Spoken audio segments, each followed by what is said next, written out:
The Golden Temple in India, one of the most beautiful buildings on earth. For millions of Sikhs like me, this is holy ground. But just over 25 years ago, it was a bloody battlefield. Tanks stormed the complex to capture this man, Jarnail Singh Bhindranwale. To some, he was a defender of the Sikh faith. He was a great saint and great soldier. To others, he was a militant who'd terrorized for long enough. He may have started as a saint, but he didn't end as a saint, let me tell you that. It was Indira Gandhi who gave the order to capture Bhindranwale and began a chain of events that would lead to thousands of deaths, including her own. Many Sikhs call this their own 9/11. I'm going back to the madness of 1984 to find out why neighbours became enemies and how a sacred shrine became a killing ground. It was like firing at St Paul's Cathedral in London. This journey will lead me to victims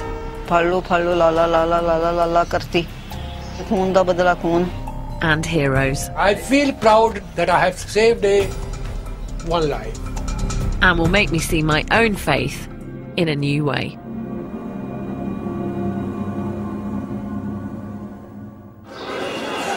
Jussie? 10 years ago, I was visiting India with my family and we went to the Golden Temple.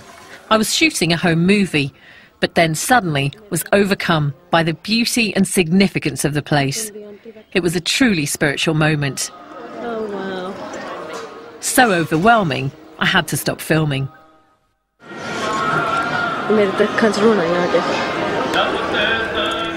It may seem strange, but I'd never felt connected to my faith until that point. It was no longer a place I had to visit. It was a place I needed to visit. Violent clashes have broken out. I'm a presenter. I'm not a baptised Sikh, which means that I cut my hair and don't adhere to the religious dress code. But since that visit to the Golden Temple, I've wanted to learn more about the faith I was born into. Sonia Deol is in fact a stage name. I was born Jaswinder Kaur Sidhu, but going to a predominantly white school in Birmingham in the 80s, I remember feeling embarrassed by my traditional Punjabi-sounding name. I was more into pop music and fashion than the momentous news stories of the time, and quite a challenge for my mum and dad. What was I like as a little girl? Very cute, very sweet, but a little cheeky as well. Did you remember this one, this picture? This is going to the Gurdwara, I think. Yeah. I mean, Mum, you used to make me wear some really dodgy Indian suits. I can't believe you made me wear that. But we always think if you try to wear English clothes, you might be an English girl. If you put Indian clothes, suit, take you to the temple, you might be changed to into an Indian girl. Yes. I may not have become quite the traditional Indian girl my mum dreamed of, but as I've got older, I do now take my faith more seriously. And I regularly go to a Sikh temple or Gurdwara. So this is my local place of worship. It's the Soho Road Gurdwara in Birmingham, and it's always busy. Lots of families coming here every day to worship. And the first thing you do when you come into a Sikh temple is to remove your shoes. Sikhs are followers of 10 enlightened leaders called gurus. The first, Guru Nanak, taught that there is only one God and that men and women are equal. He stressed the importance of service to the wider community, so each Gurdwara has a free kitchen that anyone can enjoy. I've even seen Irish builders having their lunch break in here. The focus of any Gurdwara is the Holy Scriptures, or Guru Granth Sahib. We believe that this is not a book, but the definitive words of the Gurus. I know I'm biased, but my experience is that Sikhs work hard, often unnoticed, for whatever community they're part of. That's why these scenes from 1984 are so shocking. The whole of the front of it has been knocked out.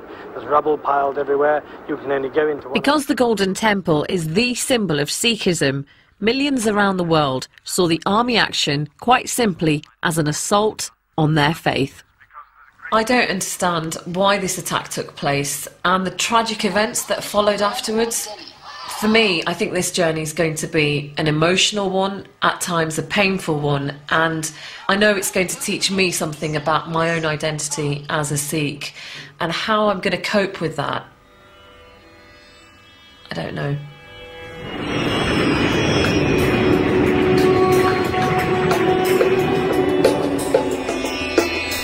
For me, this isn't a news assignment, it's a personal journey. And it begins in the Punjab, in the northwest of India. This is where my family are from. And although I've only been here a few times, it feels good to be back. This isn't going to make sense to some people. I was born and brought up in England, and yet I feel such a sense of connection and a real sense of belonging every time I come here. Just looking out, it's a really warm feeling.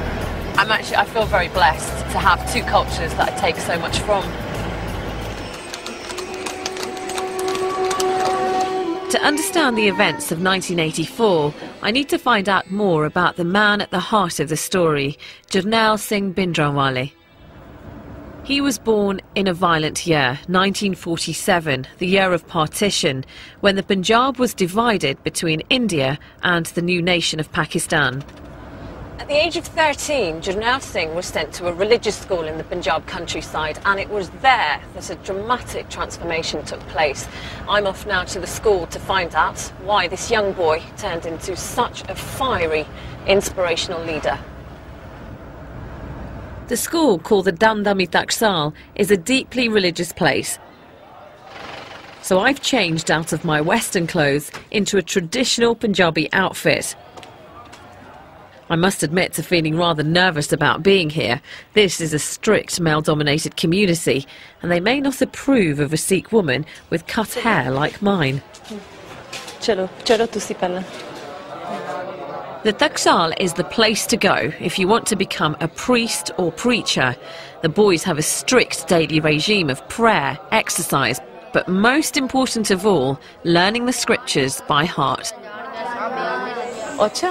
Sarjeet Singh Sodhi was a teacher at the Taksal when Bhindranwale joined in the mid-1960s. ਤੁਸੀਂ ਮੈਨੂੰ ਦੱਸੋ ਭਿੰਡਰਾਂਵਾਲੇ ਕੀ ਦੂਜੇ ਬੱਚਿਆਂ ਤੋਂ ਵੱਖਰੇ ਲੱਗਦੇ ਸੀ ਤੁਹਾਨੂੰ?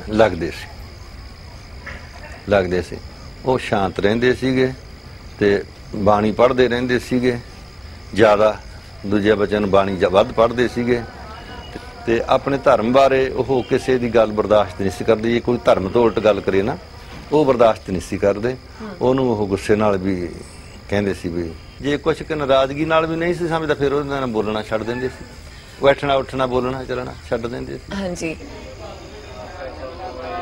Bhindranwale was clearly a passionate student whose determination and devotion would mean that in 1977, aged only 30, he would become head of the Taksal. The boys today have more modest ambitions.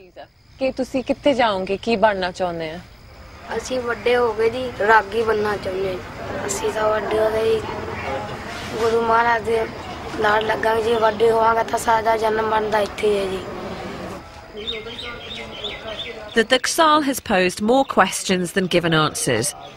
The Bhindranwale I heard about was someone who, if he disagreed with your religious views, would at worst just ignore you. We obviously know that there was more to him than that, and I have to find out what it was that changed him. The answer has to lie in the politics of the time. The leading Sikh party were the Akali Dal, who campaigned for greater autonomy for the Punjab. Lined up against them were the Congress Party, dominated by Indira Gandhi and her son Sanjay. Congress had always advocated a secular, united India, and the Gandhis feared that the Akali call for greater autonomy in fact meant a separate Sikh religious state. In 1977, Indira Gandhi asked Sanjay to find a way to break the Akali Dal influence in the Punjab. Sanjay looked for someone who could set up a rival faction. Of the list of 20 names he was given, the new leader of the Of the list of 20 names he was given, the new leader of the Taxal clearly had the greatest potential. Bhindranwale had become well known for urging village Sikhs to abstain from drink and drugs and not cut their hair. His Back to Sikh Basics campaign touched a nerve, and he was baptising young men and women in their hundreds. My guide to the complicated world of Indian politics is Sir Mark Tully, who for 22 years was the BBC's chief correspondent in India. Throughout 1984, his reports were a lifeline for British Indians, anxious for news. Bhindranwale was chosen in part because of his extreme religious views and because it was thought that compared with the rather tired, elderly leaders of the Akali Dal, compromised in various ways, here was a young guy who was, in fact, a devout and practicing Sikh. And it must have been very tempting to him, because obviously what the Congress were telling him was, you come along with us and we'll make you the ruler of Punjab, in effect, really. So Congress needed someone to sing their tune? Who could, I think, be made to sing their tune might be a better way of putting it. Someone who could be groomed. And really it was more to take a stand against the Akalis than to sing the Congress tune. Do you think Bhindranwale was a natural politician? No, he wasn't really a natural politician. He was much more a natural, fanatical, religious leader than a natural politician. Mark met Bhindranwale on a number of occasions and found him to be an intimidating man. I remember one thing which happened to me when I was at a press conference, and being a bit of a fidgety sort of person, my foot almost, because we were all sitting on the floor, of course, almost touched his sword. And then Bhindranwale looked at me, and I really almost thought to myself, God, this sword's going to be used on me for this. He was a frightening figure, there's no doubt about that. Bhindranwale generates strong feelings. What some saw as frightening, others saw as inspiring. They believed he was merely upholding Sikh rights and fighting heresy. Some even hoped he'd bring about their dream of a Sikh state called Khalistan. But in the early 80s, Bhindranwale and his followers were repeatedly accused of intimidating and murdering their opponents. In September 1982, the owner of a newspaper chain critical of Bhindranwale was shot dead. Bhindranwale was suspected of masterminding the killing and arrested. What happened next was a turning point. Court proceedings began, but then to the surprise of many, he was released without charge. The government had arranged Bhindranwale's freedom, believing he was more used to them out of prison, campaigning against the Akali Dal party. He celebrated with a triumphant drive around Delhi. Bhindranwale was seen as a hero who had stood up to the government and won. He may have felt that he could now achieve greater support opposing the government than working with them. Mark Tully has his own theory why Bhindranwale turned against his Congress allies. During the raid to arrest Bhindranwale, the police accidentally or deliberately destroyed his most precious possessions. During the arrest, the police managed to burn every sermon that Bhindranwale had ever preached, because Bhindranwale had a secretary who used to write down every sermon that he preached. And thereafter, Bhindranwale would frequently, when attacking the government, say, "What can you say about someone who kills your children?" His children being his sermons. And this really does seem to have been something which went into him very sharply.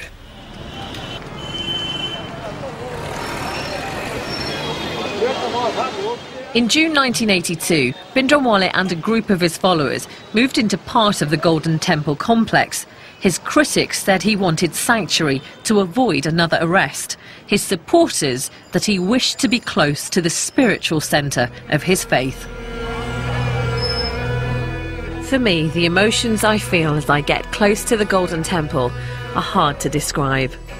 There's a strong sense of excitement because it's here that I feel at peace with God. This is the place that makes me feel more connected to my faith than anywhere else in the world.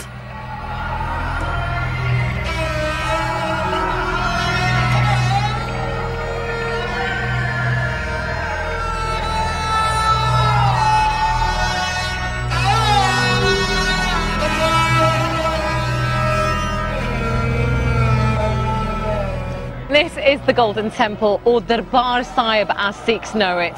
The reason that this place is so special is because there are the Holy Scriptures, the Guru Granth Sahib, and that's where pilgrims pay their respects in their thousands every day. The temple has a doorway on each side. That's to symbolise access to all, even other faiths. One of the first things I always do at the Golden Temple is to recite prayers from the Holy Scriptures.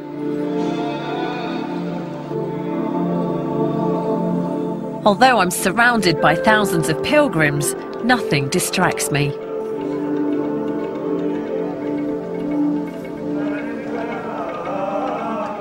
So how was this peace shattered? How did the 1984 attack happen? In the early 80s, the Punjab was caught in a spiral of violence, provoked mainly, it's alleged, by Bhindranwale's supporters stirring up communal hatred in their fight against the Hindu Raj. Sikhs and Hindus desecrated each other's temples.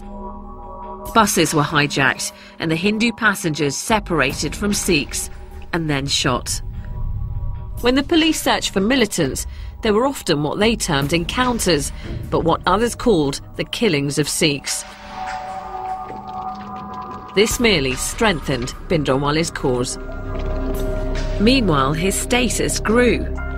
Pilgrims to Amritsar were leaving their offerings at Bhindranwale's feet rather than at the Golden Temple. Children were brought to him to be blessed. In November 1983, in a deeply symbolic move, he transferred his headquarters into the Akal Takht, the centre of Sikh political power. As far as the government was concerned, Bhindranwale was out of control. Rajiv Gandhi, now the rising star of the Congress Party after the death of his brother Sanjay, called for him to be expelled from the Golden Temple. Tell him to come and try, was Bhindranwale's reply.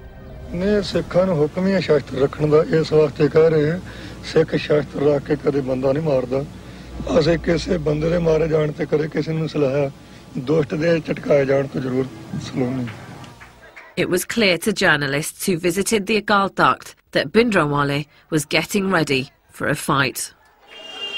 The scene was now set for a terrible and final showdown. On the 1st of June, a Sikh officer named Major General Brar arrived in Amritsar to coordinate the army plans to capture Bhindranwale. Still hopeful that some sort of settlement could be reached, Indira Gandhi made an appeal on the 2nd of June to the people of the Punjab. Don't shed blood, she said, shed hatred. It failed. The army received the order to proceed. As tanks and troops enclosed the complex, Brar instructed his soldiers not to fire on the Golden Temple or the Akal Takht without direct orders. A curfew was imposed and all journalists expelled from the city. The operation, codenamed Blue Star, had begun. It's quite clear to me that a siege of the temple has started. General Brar sent his commandos down these steps to start the assault on Bhindranwale and his men. But they were mown down by gunmen that were hiding on both sides of the walls. He then sent in a second wave of commandos, and this time they were successful. They got down the steps, but they faced fire from not only the buildings around here, but from underground as well. Bhindranwale's men suddenly appeared from manhole covers, firing their machine guns and then disappearing into the complex's many underground passages. The army had clearly underestimated their opponents. Gyani Puran Singh was a priest at the Golden Temple. He and the other priests weren't going to allow 500 years of prayer to be interrupted, not even by a full-scale battle. This makes him a key eyewitness to Operation Blue Star. He was in the Akal Takht when he saw Bhindranwale in action. ਜਿਸ ਵੇਲੇ ਯੁੱਧ ਹੁੰਦਾ ਪਿਆ ਸੀ ਤੇ ਆਪਣੇ ਹੱਥ ਨਾਲ ਉਹ ਮੇਖਜੀਨ ਭਰਦੇ ਸਨ ਤੇ ਭਰ ਭਰ ਕੇ ਢੇਰ ਲਾਈ ਜਾਂਦੇ ਤੇ ਰੰਚਕ ਮਾਤਰ ਉਹਨਾਂ ਦੇ ਚਿਹਰੇ ਉੱਤੇ ਜਿਸ ਵੇਲੇ ਯੁੱਧ ਹੁੰਦਾ ਪਿਆ ਸੀ ਤੇ ਆਪਣੇ ਹੱਥ ਨਾਲ ਉਹ ਮੇਖਜੀਨ ਭਰਦੇ ਸਨ ਤੇ ਭਰ ਭਰ ਕੇ ਢੇਰ ਲਾਈ ਜਾਂਦੇ ਤੇ ਰੰਚਕ ਮਾਤਰ ਉਹਨਾਂ ਦੇ ਚਿਹਰੇ ਉੱਤੇ ਉਦਾਸੀ ਨਹੀਂ ਸੀ ਇਹਦੇ पे पता ਹੁੰਦਾ ਮਨੁੱਖ ਨੂੰ ਵੀ ਮੇਰਾ ਕਰਕੇ ਜੋ ਕੁਝ ਹੋ ਰਿਹਾ ਉਹ ਸਤਪੁਰਸ਼ ਸੀ ਕੋਈ ਮਾੜਾ ਕਰਮ ਕਰਨ ਵਾਲੇ ਨਹੀਂ ਉਹ ਡਾਕੂ ਥੋੜੇ ਸਨ ਇਹ ਢਹਿ ਢੇਰੀ ਹੋ ਰਿਹਾ ਦੁਨੀਆ ਮਰ ਰਹੀ ਹੈ ਮੇਰਾ ਕਰਕੇ ਇਕੱਲੇ ਦੇ ਕਰਕੇ ਹੈ ਪਰ ਉਹਦੇ ਮਨ ਤੇ ਕੋਈ ਅਸਰ ਨਹੀਂ ਸੀ ਰੰਚਕ ਮਾਤਰ ਵੀ ਤੇ ਉਹ ਹੱਸਦੇ ਸਨ With losses mounting and the operation dragging on dangerously, the army faced another problem. An armoured personnel carrier sent in to get troops to the Agal Takht was hit by a rocket-propelled grenade. The army had no idea that Bhindranwale was so well equipped. General Brar decided on a dramatic new plan. He ordered tanks into the complex through this entrance. ਇਹ ਜਿਹੜੀ ਜਗ੍ਹਾ ਹੈ ਨਾ ਹਾਂਜੀ ਐ ਥਾਣੀ tank ਉਤਰੇ ਸਨ ਜਿਹੜੇ ਚਾਈਨਾ ਵਾਲੇ ਇਹ ਜਿਹੜੀ ਹੈ ਇਹ ਬਿਲਕੁਲੋਂ ਪਲੇਨ ਹੋ ਚੁੱਕੀ ਸੀ ਅੱਛਾ ਹਾਂ ਬਿਲਕੁਲ ਪੱਥਰ ਪੁੱਤਰ ਸਭ ਮਲ ਦਿੱਤੇ ਸਨ ਉਹਨਾਂ ਨੇ ਤੇ ਪਲੇਨ ਹੋਈ ਐ ਥਾਣੀ ਵੱਡੇ ਟੈਂਕ ਇੱਧਰ ਦੀ ਉਤਰੇ ਆ ਤੇ ਉਹ ਬਖਤਰਬੰਦ ਗੱਡੀ ਉਹ ਥਾਣੀ ਆਈ ਸੀ ਤਾਂ ਟੈਂਕ ਇੱਥੋਂ ਤੁਸੀਂ ਦੇਖਿਓ ਸੀ ਹਾਂਜੀ ਆਹ ਸਾਰੇ ਉਤਰ ਕੇ ਐਂਦੀ ਆਏ ਥੱਲੇ ਬਾਕੀ ਫਿਰ ਸਾਰੇ ਚਾਰ ਫੇਰੇ ਸਨ ਇਹ ਤਾਂ ਪਰਮੇਸ਼ਰ ਨੂੰ ਹੀ ਪਤਾ ਇਹਦੇ ਬਾਅਦ ਅਸੀਂ ਕਿੱਥੋਂ ਸੋਚਣਾ ਸੀ ਵੀ ਟੈਂਕ ਆਉਣਗੇ ਪਰਕਰਮਾ 'ਚ The Agal Takht was all but destroyed in the tank barrage. It's believed that Bhindranwale was shot as he and other militants ran from the front of the building. At the height of the battle, there were 3 hours of hand-to-hand fighting. The battle at the Golden Temple has been hard-fought and costly.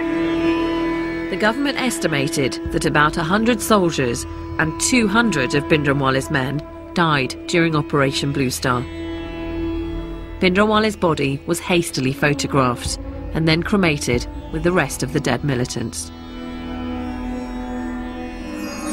2 days after the operation ended, there were still pockets of resistance, as Major General Brar discovered as he gave an interview claiming that Bhindranwale had received assistance from abroad.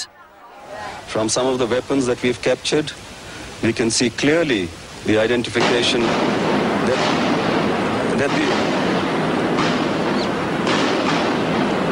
we can clearly establish that these weapons have been obtained from China or Pakistan.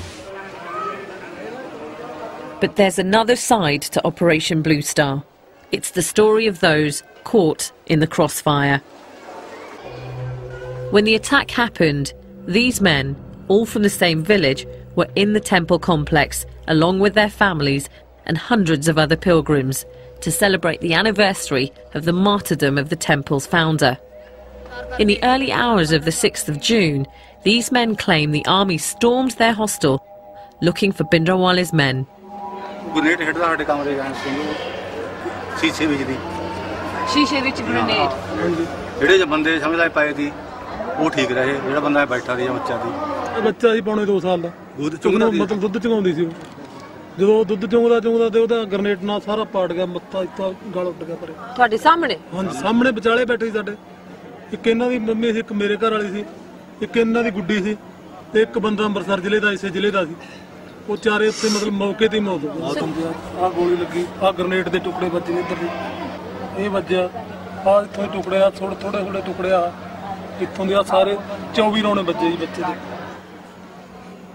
ਤੁਹਾਨੂੰ ਕੋਈ ਵੀ ਖਬਰ ਮਿਲੀ ਸੀ army ਵੱਲੋਂ ਕਿ ਸੰਗਤ ਨਿਕਲ ਜਾਵੇ ਨਹੀਂ ਕੋਈ ਖਬਰ ਨਹੀਂ ਮਿਲੀ ਸਾਨੂੰ ਖਬਰ ਤਾਂ ਜੇ ਮਤਲਬ ਮਿਲਦੀ ਉੱਥੇ ਮਰਨ ਨੂੰ ਕਿਹਦਾ ਜੀ ਕਰਦਾ ਵੀ ਅਸੀਂ ਇੱਥੇ ਮਰ ਜਾਈਏ ਜਿਹੜੇ ਆਰਮੀ ਵਾਲੇ ਆ ਜਨਰਲ ਬਰਾਰ ਉਹ ਤਾਂ ਕਹਿੰਦੇ ਆ ਉਹਨਾਂ ਨੂੰ ਅਟੈਕ ਕਰਨਾ ਪਿਆ ਸੀ ਕਿਉਂਕਿ ਅੰਦਰ ਅਤਵਾਦੀ ਸੀ ਅਸੀਂ ਤਾਂ ਕੀ ਸੋਚਦੇ ਸੀ ਨਾ ਤਾਂ ਸਾਨੂੰ ਅਸੀਂ ਅਤਵਾਦੀ ਦੇਖਿਆ ਕੋਈ ਨਾ ਅਸੀਂ ਭਿੰਡਰਾਲਾ ਦੇਖਿਆ ਨਾ ਇਹਦੇ ਬਾਰੇ ਹੁਣ ਅਸੀਂ ਕੁਝ ਕੀ ਕਹਿ ਸਕਦੇ ਹਾਂ ਅਸੀਂ ਤਾਂ ਆਪਣੀਆਂ ਜਾਨਾਂ ਦੀ ਸਿਰ ਬਣੀ ਦੀ ਵੀ ਆਪਦੀ ਜਾਨ ਬਚ ਜਿਹੜੀ ਜਨਤਾ ਦਾ ਨੁਕਸਾਨ ਕਰਿਆ ਇਹ ਕੱਲੇ ਭਿੰਡਰਾਂ ਦੇ ਖਾਤਰ ਫਿਰ ਇੰਨੀ ਪਬਲਿਕ ਦਾ ਤਾਂ ਕੋਈ ਫਾਇਦਾ ਹਾਸਲ ਨਹੀਂ ਦੀ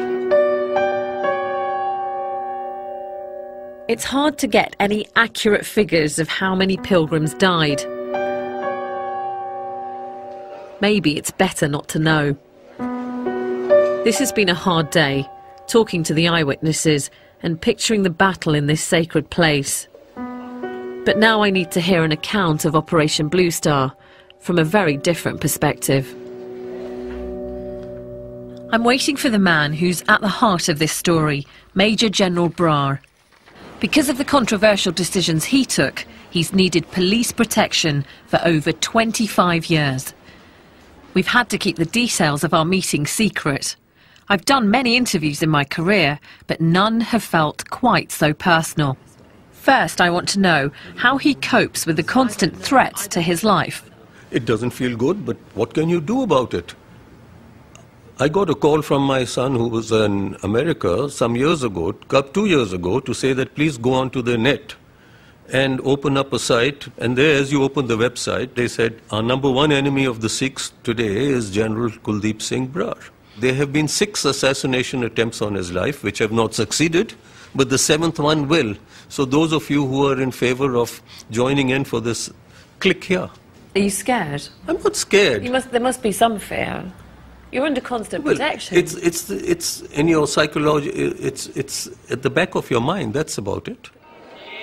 The timing of Operation Blue Star outraged many Sikhs. It was launched during an important religious festival. The complex was full of pilgrims like those I met. Many were killed. Why did the army go in at such a sensitive time? The orders given were, please go in as soon as possible because things have gone to a very serious state. Bhindranwale is in total command of the situation, and the longer we allow this to happen, the more difficult it will be later on to curb it.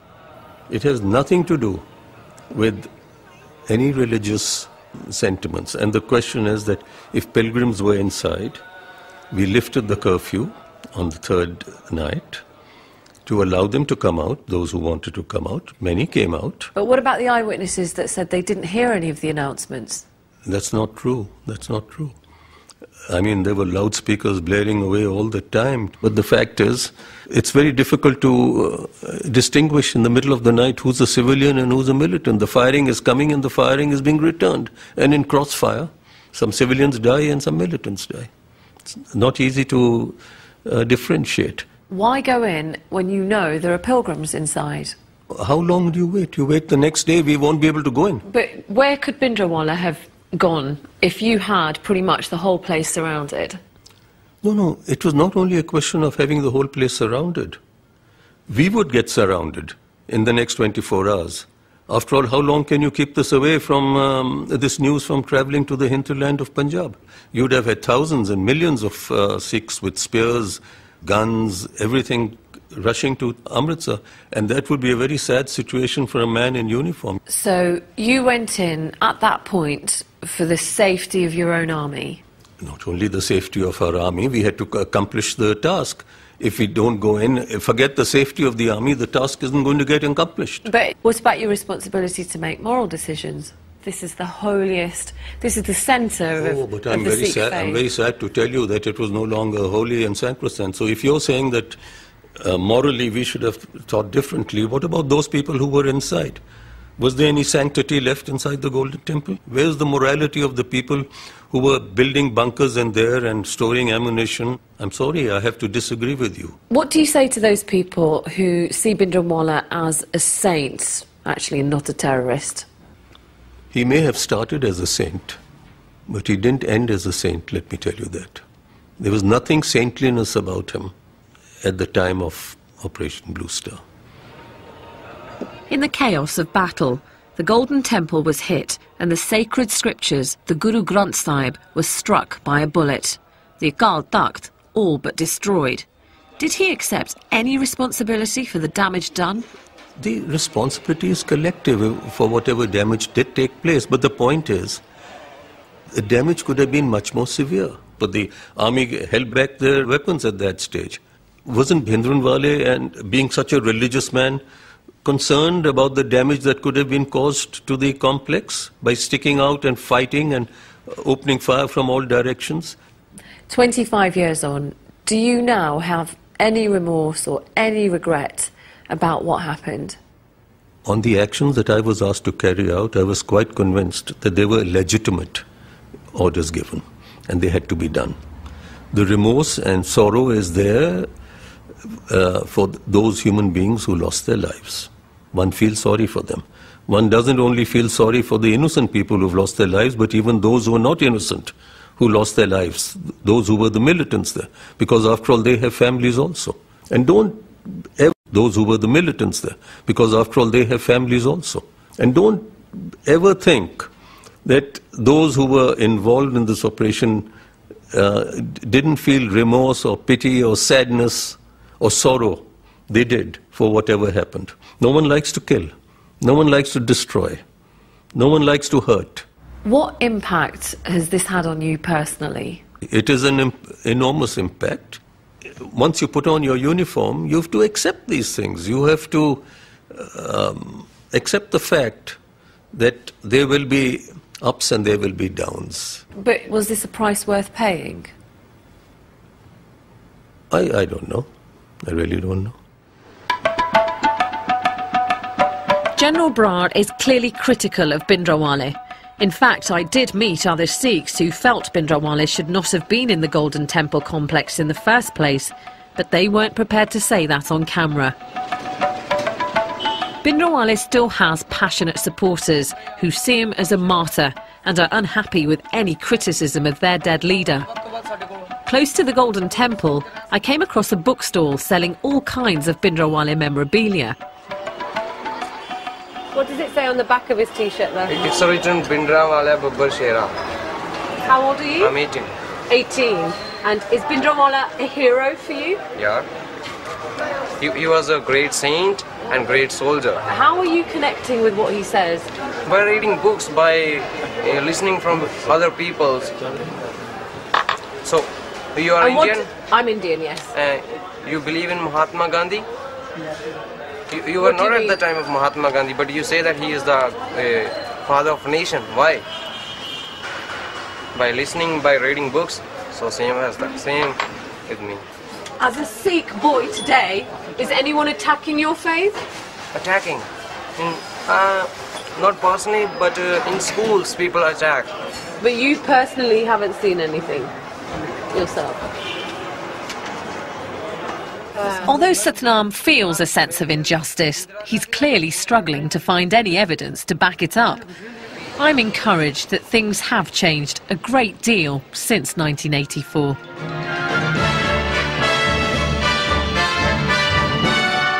Swords of protest in London. The Sikhs show their anger over Amritsar.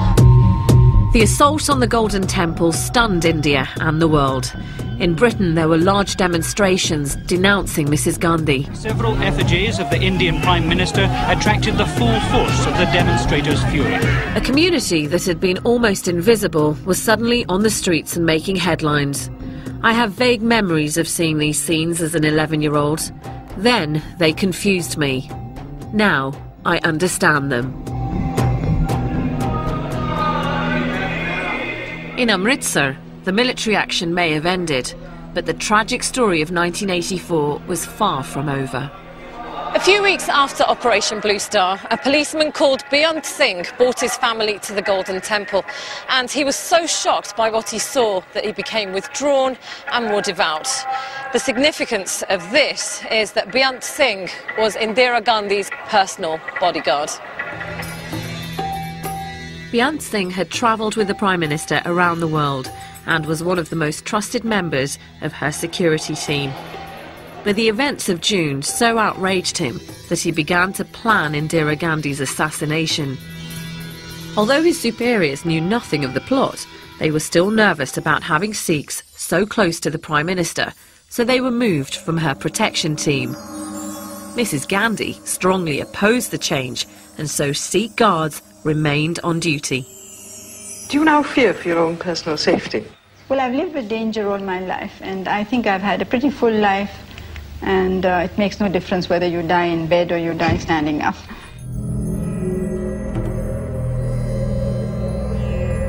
On the morning of the 31st of October, Indira Gandhi left her home in Delhi to take part in a TV interview. As she walked along the path, she saw Beyant Singh on duty and smiled. He drew his revolver and fired 5 shots at close range. An accomplice, Satwant Singh, opened fire with a machine gun. Mrs. Gandhi spun round from the impact and crumpled to the floor. We regret to announce the death of the Prime Minister, Mrs. Indira Gandhi. Beyant Singh was shot dead on the spot, and his accomplice, Satwant Singh, wounded. He was later tried and executed. I'm confused about Indira Gandhi. It could be argued that Operation Blue Star showed she had little regard for the Sikh faith, and yet she retained her Sikh bodyguards against advice.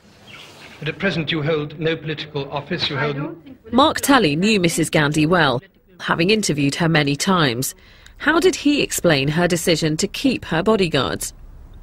Well, I think this was Indira Gandhi wanting desperately to show that she was not an enemy of the Sikh community and wanting very much to do whatever she could to calm the thing down again after Operation Blue Star. But can you understand why some people see Indira Gandhi's action as an attack on the Sikh faith? Yes, of course I can understand the deep sorrow, horror of Sikhs. I mean, I know that if someone came and started firing at St Paul's Cathedral in London, I know the way that I would feel. But I do think that also Sikhs should realise that mistakes were made on both sides and that there was a great deal of violence going on, violence done by Bhindranwale's men.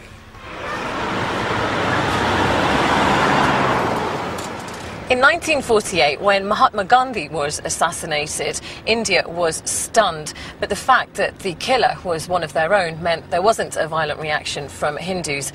But in '84, when the news quickly emerged that Indira Gandhi's killers were Sikh, the world held its breath. How would Hindus now respond? As Mrs Gandhi lay dead in a Delhi hospital, a married couple called Gurmej Singh and Mahinder Kaur set off by train from the Punjab with their baby daughter to start a new life in Mumbai. They carried with them all their possessions and ambitious hopes for the future. They had no idea that Mrs Gandhi had been assassinated and were heading straight for trouble. Train te jadon tusi chade si bahut khush hone tusi खुश सीगे ਉੱਥੇ ਅੰਮ੍ਰਿਤਸਰ ਸਾਨੂੰ ਸਾਡੇ ਰਿਸ਼ਤੇਦਾਰ ਵੀ ਮਿਲ ਗਏ ਬੜੇ ਖੁਸ਼-ਖੁਸ਼ ਅਸੀਂ ਕਿ ਰੇਲਵੇ 'ਚ ਬੈਠੇ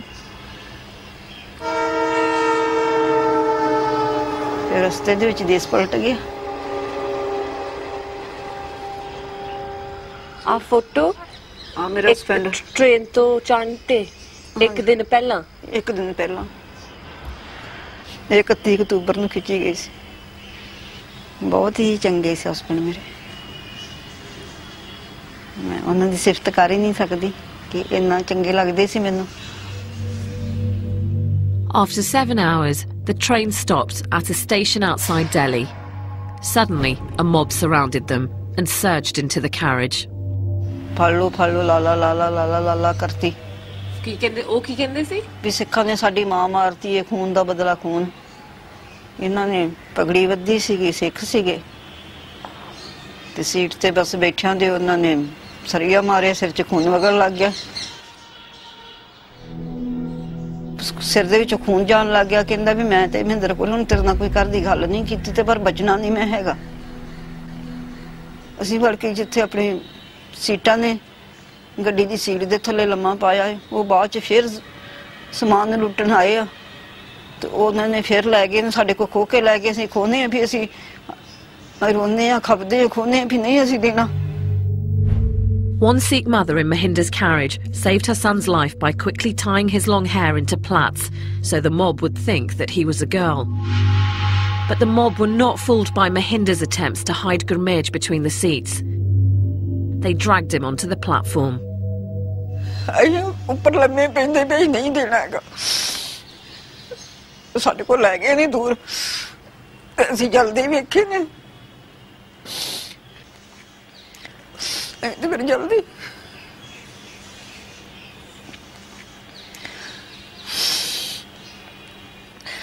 ਪਤਾ ਮੈਨੂੰ ਕਹਿਣ ਲੱਗਿਆ ਵੀ ਇਹ ਫੋਟੋ ਤਾਂ ਮੜਾਉਣੀ ਆ ਜੇ ਫੋਟੋ ਸੋਹਣੀ ਆਏਗੀ ਤੇ ਮੈਂ ਆ ਕੇ ਮੈਂ ਬਾਅਦ 'ਚ ਜੱਜਮੈਂਟ ਕਰੂੰਗਾ ਫੋਟੋ ਆਪਾਂ ਤੇ ਜੇ ਫੋਟੋ ਸੋਹਣੀ ਹੋਈ ਤੇ ਫਿਰ ਮੜਾਉਣੀ ਨਹੀਂ ਤੇ ਮੜਾਉਣੀ ਨਹੀਂ ਉਹਨਾਂ ਦਾ ਬਚਨ ਸੀ ਫਿਰ ਉਹਨਾਂ ਦੇਖੀ ਨਹੀਂ ਮੈਂ ਮੜਾਈ ਨਹੀਂ It's been a difficult time for Mahinder. Since 1984, she's raised her daughter alone. But recently, after a long battle,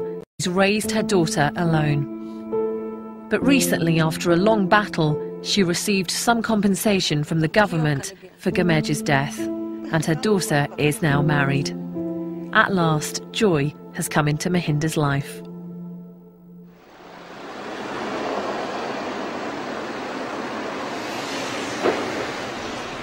Can you just tell us where we're going? To try and understand how the terrible violence began, I'm with Ashok Vahi, a news photographer based in New Delhi. In 1984, he was at the hospital where Indira Gandhi was taken to get shots of the crowd outside. But then he came across a very different story. Firstly, it was not allowed to go inside the hospital. Then one of the hospital security has come. He knows me.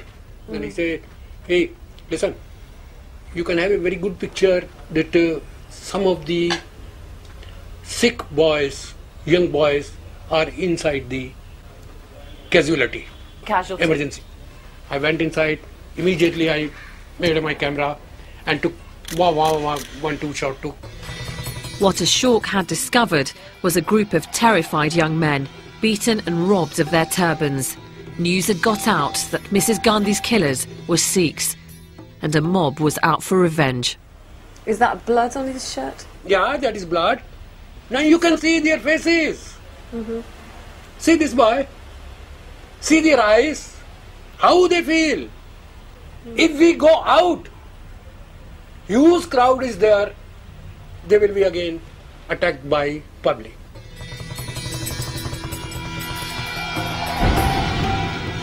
As the rioting spread across Delhi, a friend who just arrived by train from the Punjab called Ashok and told him to get to the station as soon as possible. What Ashok saw there appalled him. No longer just beating, the mobs were now killing. The picture he took was printed in newspapers around the world. I've just spoken, Ashok, to a woman who lost her husband on a train coming in from Punjab. Her husband was dragged from the train. Yeah. This could be the train. Yeah. As a Hindu, seeing all of this happening for the first time in your life. Yeah, that is the first time in my life. How did that make you feel? I feel and I pray this will not happen again anymore in this country. But then Ashok went from observing the drama to being part of it. On the evening of the 1st of November, a Sikh friend called Narinder Singh Barnala came to Ashok, too terrified to go home. He realised that the only option was to hide his friend in his tiny dark room. Yeah, in the night we put some newspapers. You just put some newspapers for him to sleep on? Yeah. It's very small, but whether it is a big or whether it is a small, we have to manage, we have to save his life. So how long did you keep him in this very tiny space for? 2 days. Did you have any moments where you nearly got caught out? Yeah, it was a 1 or 2 times there was a chances when the mob came outside my office and they are trying to burn a 1 Sikh shop here. What would have happened if somebody had found out? He can be shot dead. He can be beaten like anything because people are very scared. So standing in this space after 25 years, how does it make you feel talking about this? I feel proud of me that I have saved one life. I have saved my friend's life. I'm proud of me. I'm proud of you. Thank you. Thank you. Thankfully, Ashok was one of many Hindus whose first thought was to protect Sikh friends and neighbours.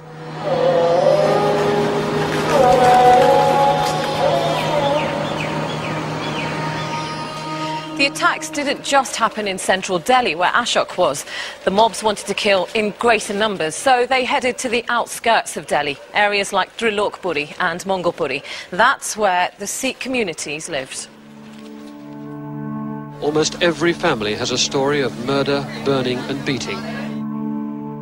He was burned alive in the garage along with the car. At their local Gurdwara, I met 3 men who'd all lost loved ones. Inside is a painting depicting the horrors of the mob violence. The local Sikh community had described their ordeal to a painter, and slowly a macabre picture was created.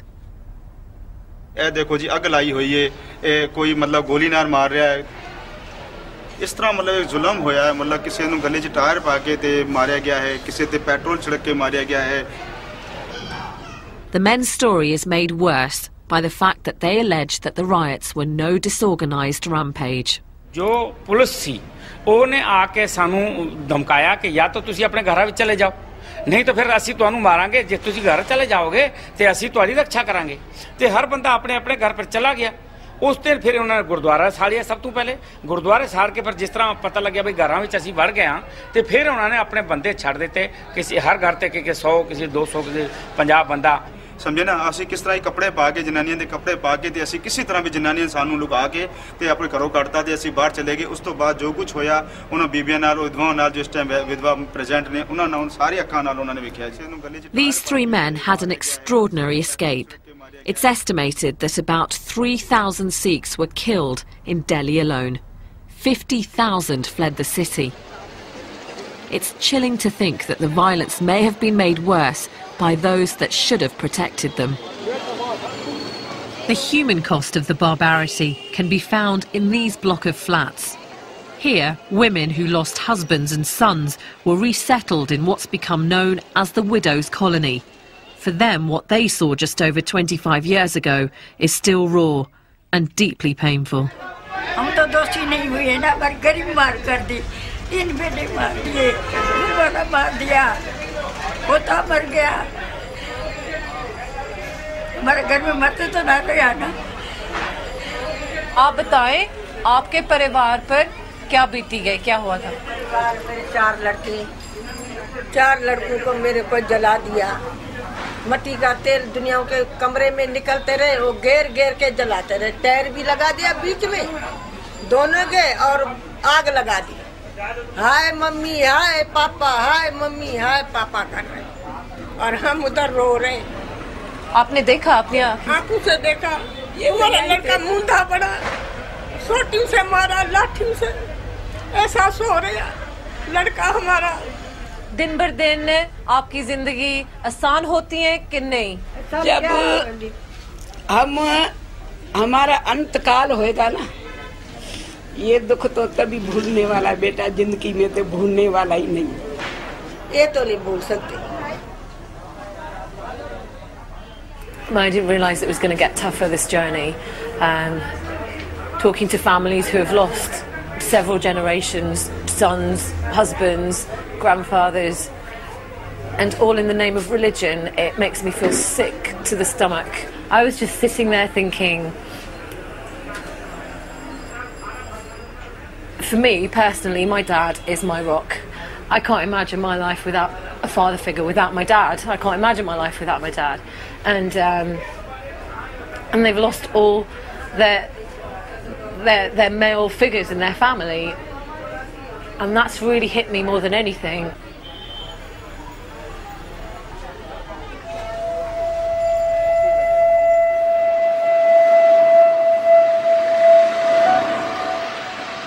The tragic events of 1984 haven't been forgotten in Delhi.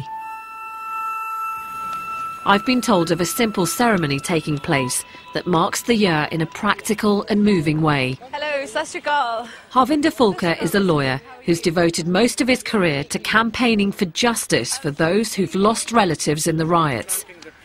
He's behind a scheme to plant 25,000 trees right across Delhi. This is in memory of those who were killed in 1984, and so that their memory goes into the history. They will be remembered for the 100 years when these trees survive and they grow up. Feels like a very positive thing that we're doing here. Harvinder then invited me to plant a tree. I knew in whose memory I wanted to dedicate it. Well, thanks for letting me do this, because I'm doing this for Mahinder Kaur, whose husband was killed on a train, and all the other victims that I've met along this journey, really, for their strength. Put a special mark on this so that I recognise this when I come back. Thank you for allowing me to do that. Oh, you're most welcome.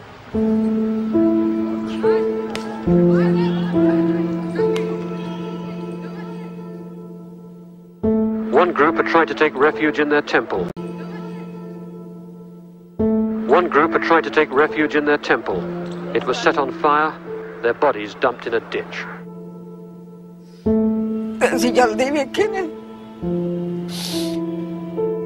I have saved my friend's life.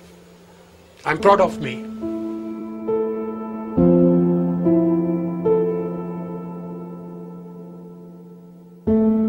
Although Harvinder's fight for justice and a proper inquiry into the Delhi violence continues, India today feels a more integrated nation. It even has a Sikh Congress Party Prime Minister. That evening, Sikhs and Hindus come together in a strong show of unity.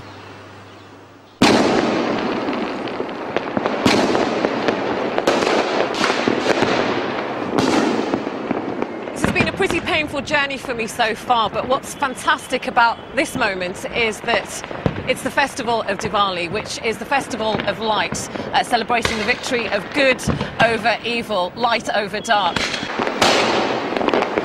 All across Delhi, people were celebrating with the usual Indian disregard for health and safety. How much money have you spent on the fireworks? Few thousand rupees. Yeah? 10,000 rupees. This was the first party I came across, and to say that after 2 days of reflecting on mob violence it came as a relief would be an understatement. Who's going to share this with me? Two families, one Hindu, one Sikh, enjoying the same festival. Politics and religion irrelevant. This is just one street. I don't want to read too much significance into it, but it's hard not to be moved by such a scene.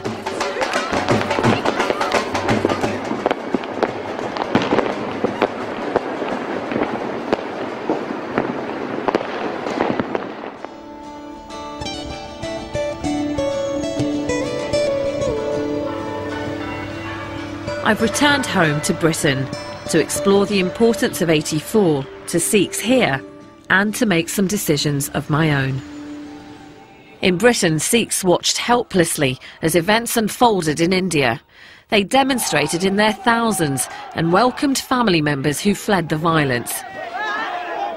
Inderjeet Singh is one of the leaders of the British Sikh community. We protested, we wrote letters, we placed adverts in the daily newspapers. We did everything we could. It was reacting to the outrage that Sikhs wanted to demonstrate to the world. We are a minority. Please look at what's happening to our community. People came from all over the country, placards criticizing the Indian government and drawing attention to the wider world about what was happening. It was a very emotional affair. Over the course of time, what happened to that anger? Has it calmed down? Has it got stronger? Oh, none of us can be angry for too long. We do calm down, but sometimes the hurt remains. And in India, in this country, the hurt remained. But Inderjeet believes that despite the hurt, British Sikhs have moved on and discovered a renewed interest in their faith. Well, the events of 1984 made Sikhs examine their own religion. What is it? Why are we under attack? What are our teachings? You look again more closely at your religion at times like that. And when in looking closer and looking at the world around you, you realize that Sikh values, Sikh teachings have something very positive to offer. Emphasis on human rights and equality of all people, tolerance, real tolerance, respect for other religions. These things are very important in giving a sense of direction to life. So, in a sense, that is something positive that came out of the trauma of 1984.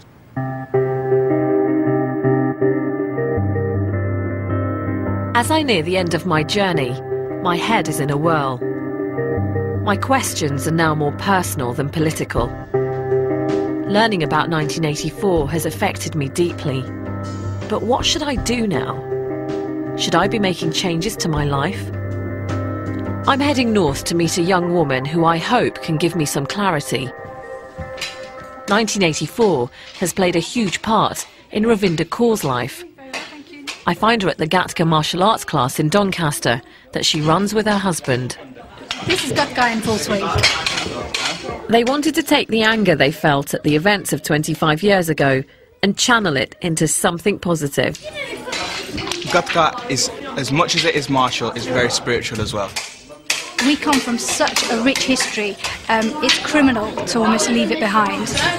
Bless us with the ability to be able to carry on this martial art. Bless us with the Leading this class is just part of a dramatic change in Ravinder that started when she read an account of the assault on the Golden Temple. I remember coming downstairs, looking at my dad and just falling and crying. And he said, you know, what's wrong? And I said, I cannot believe that something of this magnitude has happened with us.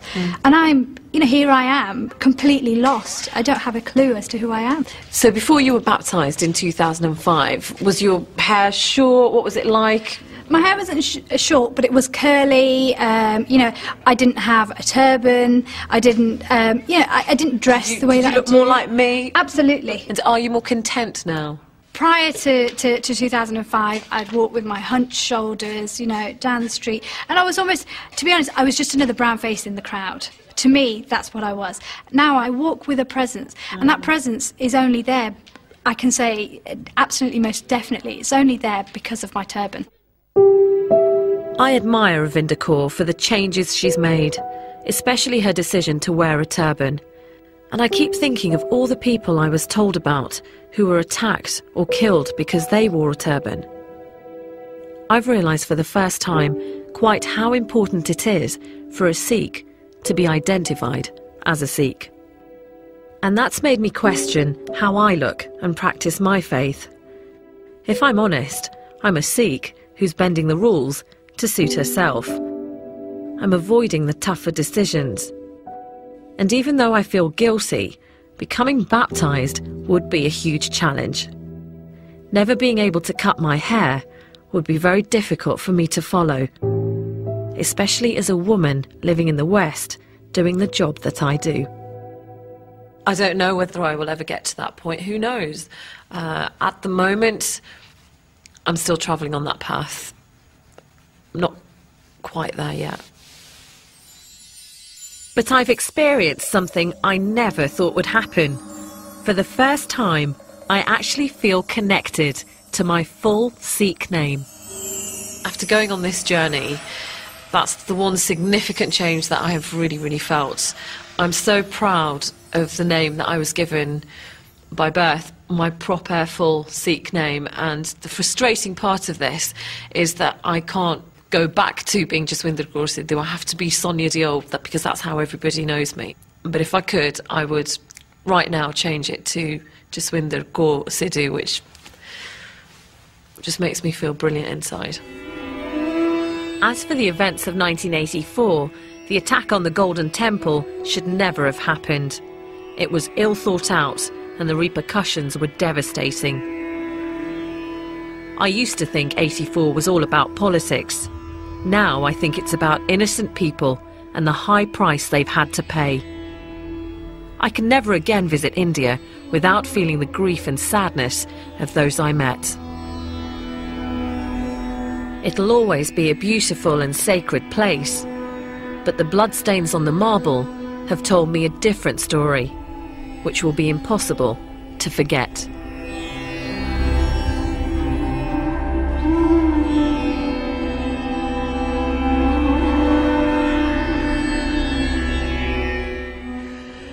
You can join Sonia Diol on the BBC Asian Network for discussion, music and interviews, Friday afternoons from 1.